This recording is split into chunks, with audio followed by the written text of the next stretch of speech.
Hello guys, இன்னைக்கு நம்ம பார்க்க போகிறது அப்போக்லிப்ஸ் பிரிங்கர் அனிமேவோட எபிசோட் 12 தான். ஸோ மறக்காமல் ஒரே ஒரு லைக்கை ஒண்டி போட்டுருங்க. ஏன்னா அப்போ தான் இன்னமும் நிறைய பேருக்கு ரெக்கமெண்ட் ஆகும். அதே மாதிரி இது வரைக்கும் நீங்கள் நம்ம சேனலுக்கு சப்ஸ்கிரைப் பண்ணலையா, சப்ஸ்கிரைப் பண்ணி பெல் ஐக்கன் அழுத்தி வச்சுக்கோங்க. ஏன்னா அப்போ தான் ஒரு எபிசோட உங்களை தேடி வரும். சரி வாங்க, நம்ம டைம் மிஸ் பண்ணாமல் எப்பிக்குள்ளே போகலாம். எப்பிக்கோட ஸ்டார்டிங்லேயே அங்கே ட்வின் பண்ணுங்க எப்படி அங்கே வந்தாங்கன்னே தெரியல. ஒரு சைடு நம்ம டாக்குடோக்கு அவ்வளோ ஆச்சரியமாக இருக்குது. ஏன்னா சடனாக அவங்க மறைஞ்சு போயிட்டாங்க.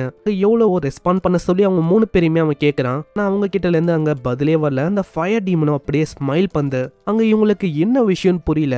அங்க எஸ்லாவும் அவங்களை ப்ரொடெக்ட் பண்ண சொல்லுது. ஆனா அந்த குட்டி குட்டி லாவாவும் அப்படியே நகர்ந்து போயிடுது. எஸ்லாக்கு என்ன விஷயம்னே புரியல. எஸ்லா பிரெயின் ஈட்டரை இங்க வர சொல்றான். ஆனா கான்டாக்டே அங்க ஆகல. டாக்கட்டோ என்னோட வாய்ஸ் கேக்குதா, ஆனா அங்கேயும் எந்த விதமான ரெஸ்பான்ஸும் அவங்க வரவே இல்லை. இதனால அவங்க 2 பேரையும் ப்ரொடெக்ட் பண்ணணும் சொல்லி அவங்க 2 பேரை கொண்டு போறா. ஆனா அந்த இடத்த தாண்டி அவளால போகவே முடியல. திரும்ப அதே இடத்துக்கே வந்து நிக்கிறான். அந்த பர்சனும் பயங்கரமா சிரிக்கிறான். எவ்வளவு குத்திக்குள்ள ட்ரை பண்றான். ஆனா அவன் சாகுற மாதிரியே இல்ல. ஆனாலும் பயங்கரமா சிரிக்க ஆரம்பிக்கிறான். சிரிச்சிங்கன்னே சொல்றான், நீ என்ன வேணா ட்ரை பண்ணுமா, ஆனா இங்க வந்து எதுவும் வேலைக்கு ஆகுது. நம்ம டாக்கட்டோ அவங்க பார்க்கும் போது ஏதோ ஒரு ஈவெண்ட் அங்க ஆக்டிவேட்டா இருக்கு. பிரேவ் கோஸ்டர்ஸ் அந்த கேம்லயே இதே மாதிரி ஆகும். அந்த ஈவெண்ட் ஆக்டிவேட்டா இருக்கும் போது அந்த ஆளுங்களை நம்மளால எதுவுமே பண்ண முடியாது. அதே விஷயம் தான் ஃபிளமிங்க்கு அவங்க ஏற்பது. அவனை எதுவுமே பண்ண முடியல. அங்க திடீர்னு எஸ்லாக்கு என்ன ஆச்சுன்னு தெரியல. அவளோட உடம்ப சுத்தமா நகர்த்தவே முடியல. அங்க ஃபிளமிங்கும் சிச்சிங்னே சொல்றான், இதை நான் 1000 வாட்டிக்கும் மேல நிறைய வாட்டி பார்த்துட்டேன். நம்ம காரி மேரி இவங்களாலையும் அவங்க நகர முடியல. அவங்களும் திடீர்னு நம்ம ஃபிளமிங்கை நோக்கி வர ஆரம்பிக்கிறாங்க. இதை பார்க்கும் போது நம்ம எஸ்லாக்கு அங்க ஒரு விஷயம் புரியுது. டாக்கட்டோ ஆல்ரெடி அந்த கேம் பத்தி வார்ன் பண்ணிருப்பான். அதுல இருக்க ஏதோ ஒரு விஷயம் தான் எங்கேயோ நடக்குது அப்படின்னு நம்ம எஸ்லாக்கு புரியுது. ஏன்னா நம்ம டாக்கட்டோ சொன்ன மாதிரி தான் எங்கேயோ ஏற்பது. என்ன ஆச்சு, இப்போ வந்து உன் கண்ணு முன்னாடி இவங்க 2 பேரும் சாகுறத பார்க்க போற. இன்னொரு பக்கம் நம்ம டாக்கட்டோக்கு இந்த விஷயத்த பத்திலாம் ஆல்ரெடி தெரியும். ஏன்னா போன வாட்டியே கேம்குள்ள இந்த விஷயத்தெல்லாம் ஆளு பார்த்தான். அங்க எஸ்லாவும் எவ்வளோ நகர்றதுக்கு ட்ரை பண்றான். ஆனா எதுவுமே அங்க பண்ண முடியல. பண்றது வேஸ்ட் தான் அப்படின்னு சொல்லுவேன். ஏன்னா இது ஒரு ஸ்கிரிப்டட் ஈவெண்ட். இப்படி இருக்கும் போது உன்னால இங்க எதுவுமே பண்ண முடியாது. அங்க காரிக்கும் மேரிக்கும் ரொம்ப பயமா இருக்கு. அவங்களுக்கு என்ன பண்ணணும்னே தெரியல. நீங்க கவலையப்படாதீங்க, அதான் நான் இருக்கிறேன்ல. நான் இருக்கும் போது உங்க 2 பேருக்கும் எதுவும் ஆகாது. அங்க அவளோட லிமிட்டே அவ புஷ் பண்ணலான்னு பாக்குறா. இப்படி பண்ணும் போது நம்ம எஸ்லாவோட உடம்பு தான் ஒரு மாதிரி பிரிய ஆரம்பிக்குது. நீ என்ன யோசனை இருக்குன்னு உனக்கு புரியுதா? அதாவது நீ யோசிக்கிற, அதாவது நம்ம பண்றது எல்லாமே நம்ம இஷ்டத்துக்கு நம்ம பண்றோம்னு. ஆனா அதெல்லாம் ஒண்ணுமே இல்ல. நம்மளுக்கு மேல இருக்கிற அவங்க 2 பேரும் தான் இதை பண்ண வைக்கிறாங்களே. உலகத்தை கான்கிற பண்ணக்கு அப்புறம் நம்ம ஃப்ரீ ஆயிடுவோம். அதெல்லாம் பொய்யான விஷயம். அதே மாதிரி எனக்கு நல்லாவே தெரியும் நீயும் இதை கேட்டு இருக்குன்னு டாக்கட்டோ.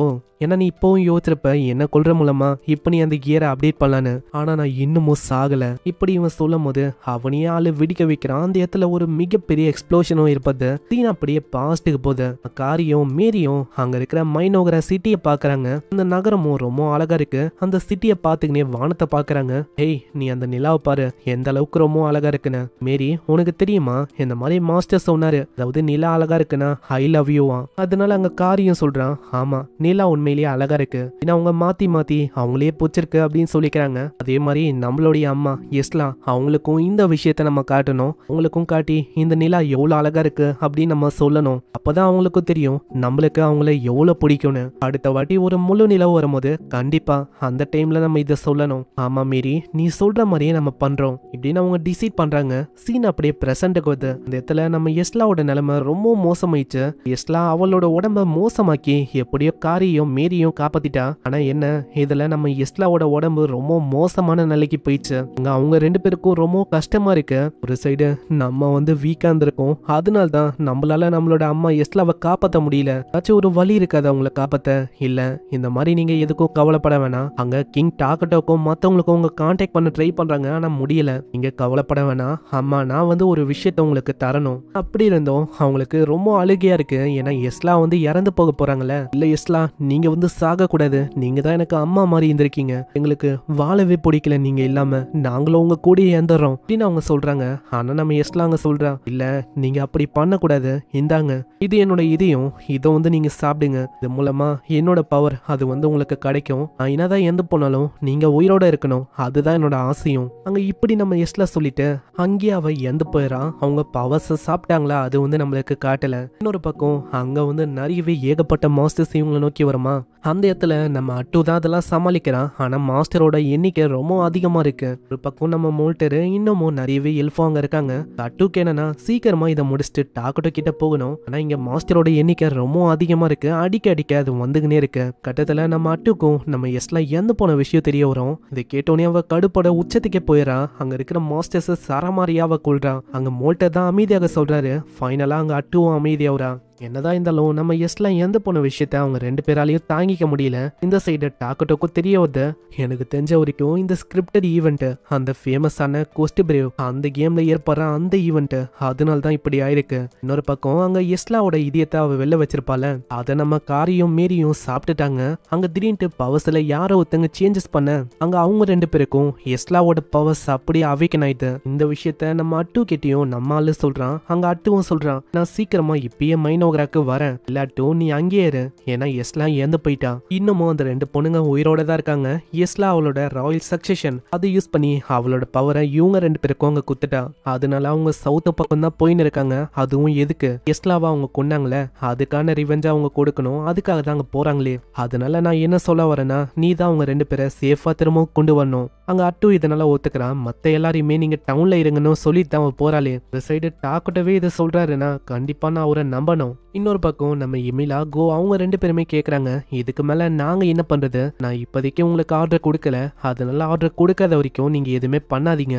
அதனால அவங்களும் எதுவுமே பண்ணல. இந்த பக்கம் காரியம் அவங்க எல்லாருமே இருக்கிற அந்த இடத்துக்கு தனியா வரா. இதை பார்த்தோன்னே அந்த ஜெனரல் பொண்ணும் ஆர்டர் கொடுக்குறா, சீக்கிரம் அந்த பொண்ணோட கதையை முச்சிடுங்க. ஏன்னா காரியாவை பார்க்கும் போது ஏதோ ஒரு சாதாரணமான பொண்ணு அப்படின்னு தான் அவங்க யோசிக்கிறாங்க. ஆனா நம்ம காரி அங்க அவளோட பவரையும் ஆக்டிவேட் பண்றா. இன்னொரு பக்கம் நம்ம மேரிய காட்டுறாங்க. அவளை பார்க்கணுமே, அவ டான்ஸ் ஆன்னு எதோ புலமின்னு இருக்கா. ஆல்ரெடி நம்ம மேரி ஒரு மாதிரி வித்தியாசமா பண்ணுவா. இப்போ அங்க எஸ்லா வேற இறந்து போயிட்டா. இதனால நம்ம மேரியோட மைண்ட் அங்க ஸ்டேபிளாவே இல்ல, ஒரு விதமா டான்ஸ் ஆன்னு இருக்கா. இன்னொரு பக்கம் அங்க காரி அவளோட பவரை ஆக்டிவேட் பண்ணல. அந்த டீமன் ஆர்மில இருக்க ஒருத்தங்களும் அப்படி கத்துறாங்க. அங்க இதை பாக்குற அந்த பொண்ணும் பயங்கரமான கர்ஸ் அட்டாக் பண்றா. நம்ம காரியா மேல பட்டோம் எந்த விதமான அட்டாக்கும் வேலையே செய்யல.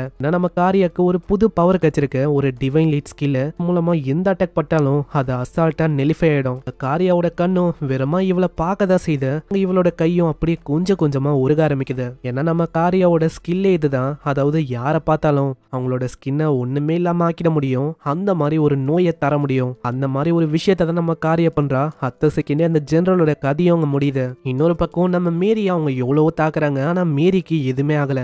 மேரி மேல திரும்பவும் தாக்கணும்னு அந்த எத்து மேஜஸும் எது பண்றாங்க. ஆனா அதுக்குள்ள மேரி அவளோட ஸ்கில் ஆக்டிவேட் பண்றா. நம்ம மேரி கிட்ட 2 ஸ்கில் இருக்கு. அதுல ஃபர்ஸ்ட் ஸ்கில் என்னன்னா, அவங்க பண்ண வந்த விஷயத்தையும் அவங்க மறந்துடுவாங்க. அதனால அந்த ஆளுக்கு பாவம் என்ன பண்ணணும்னு தெரியல, மிஷின் ஆப்ரேட் பண்றது எப்படின்னு அவர் மறந்துட்டாரு. ரெண்டாவது ஸ்கில் என்னன்னா, நம்ம எஸ்லாவோட ஹார்ட் அவ சாப்பிட்டுருப்பால, அதனால சும்மா அவ வாய முன்னாலே போதும் முன்னாடி இருக்க விஷயம் அது சின்ன பின்னமாயிடும். அதே விஷயம் தான் அங்கேயே ஏற்படுது. அதே மாதிரி அவங்களோட கதையும் அங்க முடியுது. அங்க ஜெனரலுக்கா என்ன பண்ணும் தெரியல. அங்க அவரு பயந்து போயிடுறாரு. அங்க மேரி வேற கத்திக்கினே வரா, எங்களை எல்லாருமே வெறுக்கிறீங்க, இது ஒன்னும் சரியே இல்ல, அதனால்தான் இந்த மாதிரி ஒரு விஷயத்த நாங்க பண்றோம். ஒரே ஒரு பைட் எடுக்க அங்கேயே டீமன் ஜெனரலோட கதையும் முடியுது. அங்க இப்படியே அவங்க ரெண்டு பேருமே மிஷினை முடிச்சுட்டு போறாங்க. இங்கே இந்த எபிசோட முடியுது. இதுக்கப்புறம் வரது கடைசி எபிசோடு. அதோட இந்த ஒட்டுமொத்த சீசனும் முடிஞ்சிடும். ஸோ பார்க்கலாம் நெக்ஸ்ட் எபிசோட்ல என்ன ஆகுதுன்னு. ஸோ மறக்காம இந்த வீடியோக்கு முடிஞ்ச அளவுக்கு லைக் போட்டுருங்க. அதே மாதிரி நம்ம சேனலுக்கு நீங்க சப்ஸ்கிரைப் பண்ணலையா, சப்ஸ்கிரைப் பண்ணி பெல் ஐக்கனால் தேய்ச்சிக்கோங்க. ஏன்னா அப்பதான் ஒரு வீடியோவும் உங்களை தேடி வரும். நான் உங்களை நெக்ஸ்ட் எபிசோட்ல சந்திக்கிறேன். தேங்க்யூ ஃபார் வாட்சிங். சைனரா.